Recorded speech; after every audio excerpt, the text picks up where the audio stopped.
നമ്മളെ ചാനലിലെ കൂട്ടുകാർക്കെല്ലാം സുഖം തന്നെയല്ലേ? ഞാനിന്ന് വൈകുന്നേരത്തേക്ക് പിന്നെ കപ്പ പുട്ടുണ്ടാക്കാൻ വേണ്ടിയിട്ട് കുറച്ച് വെള്ള കപ്പ എടുത്തിട്ടുണ്ട്. അപ്പം ഞാനന്ന് നിങ്ങളെ കാണിച്ചില്ലേ കപ്പ വയ്ക്കുന്നത്, അതിന് ഞാൻ കുറച്ച് പിന്നെ പച്ച തന്നെ വാട്ടിയിട്ട് എടുത്തിട്ടുണ്ട്. ഇനി നമുക്ക് കൊള്ളിപ്പുട്ടാക്കാൻ വേണ്ടിയിട്ട് പുഴുങ്ങിയിട്ട് ഉണക്കിയതല്ല, പച്ചയായിട്ട് വാട്ടിയിട്ട് എടുത്തതാണ്. അപ്പോൾ ഇത് ഞാൻ പൊടിച്ചിട്ട് പുട്ടാക്കാം. പുട്ട് എന്ന് പറഞ്ഞാൽ പിന്നെ നമ്മൾ പുട്ട് ഉണ്ടാക്കുന്ന പാത്രത്തിലല്ല, അപ്പച്ചമ്പിൽ വെച്ചിട്ട് ആവിയിൽ വേവിച്ചെടുക്കുന്നതാണ് കേട്ടോ. പണ്ടെല്ലാം ഒരുപാട് ഉണ്ടായിന്. പിന്നെ നമുക്ക് ഈ വെള്ളക്കപ്പ വാട്ടിയിട്ട് നമ്മൾ വൈകുന്നേരത്തെ ചായക്ക് പുട്ടുണ്ടാക്കലാണ്.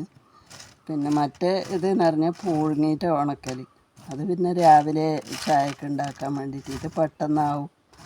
അങ്ങനെ എല്ലാം ഉണ്ടായിന്. ഇപ്പോൾ അല്ലേ ഈ പന്നിയെല്ലാം ആയതുകൊണ്ട് ഒന്നും കിട്ടാതായി പോയത്. നമ്മളൊന്ന് ഉണ്ടാക്കിയാലും ഒന്നും പന്നി കൊണ്ടുപോയിട്ട് ഒന്നും കിട്ടലില്ല. ഇതിൽ ഒരു 3-4 മരട് നമ്മളെ വീട്ടിൻ്റെ അടുത്ത് തന്നെ ഉണ്ടായതാണ്. അതിനെ ഞാൻ വാട്ടിയെടുത്തത്.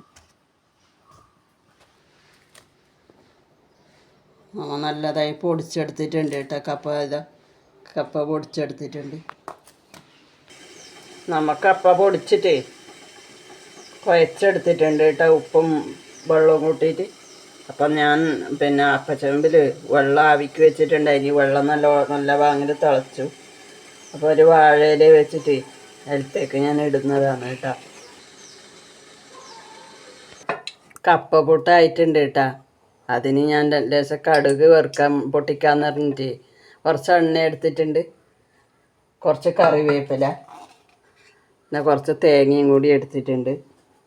കടുക് ഞാനൊന്ന് കടുക് പൊട്ടിക്കുന്നു.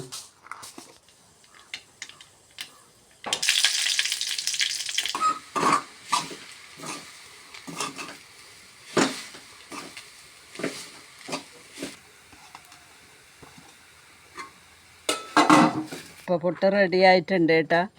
ഇതാണ് നമ്മൾ ഉണ്ടാക്കിയ കപ്പപ്പുട്ട്.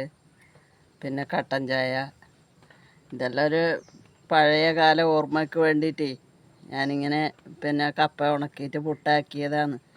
ഇപ്പോഴൊന്നും ഇതൊന്നും അങ്ങനെ കിട്ടാനോ ഇതാക്കാനോ ഇല്ല.